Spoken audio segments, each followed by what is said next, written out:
How young is old enough to be prosecuted and sentenced as an adult? A very close friend to me went through this a few years ago. Her grandson was sentenced to 2 life sentences in prison for shooting his mother and his sister.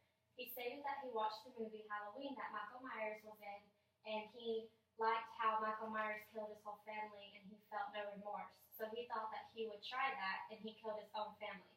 Is that somebody who should be anywhere else but prison?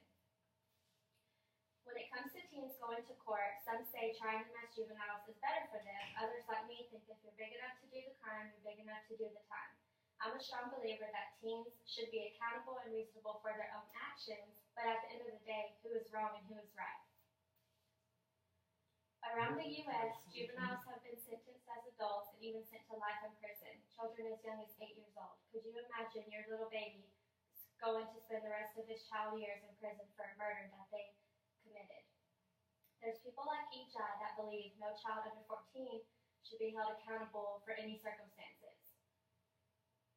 By nature, children are viewed as pure, honest, innocent, and loving, but it's unfortunate that it mostly comes down to how children are raised is how they will come out to be.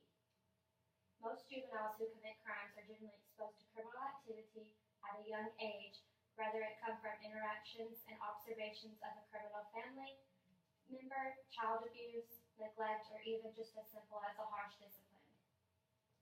Low-income families put children at a higher risk for violence and crimes, and they also have a higher risk of being a juvenile offender sometime throughout their life. Without 2 necessary pieces, a crime just doesn't exist. As CNN's Breaking News Philip Holloway has made a great point by saying, for any crime to occur, there must be a convergence, which is known as the guilty act, and the guilty mind, which is known as the criminal intent. Without these 2 combinations, it's impossible for a crime to exist. Thinking back to the human brain does not really mature until our late 20s. Is that a reason a child cannot fully understand consequences for his own actions?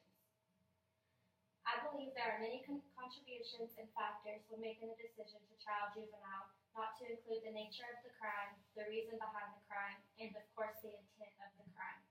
However, the age of maturity should not be a leading consideration of a prosecution determination.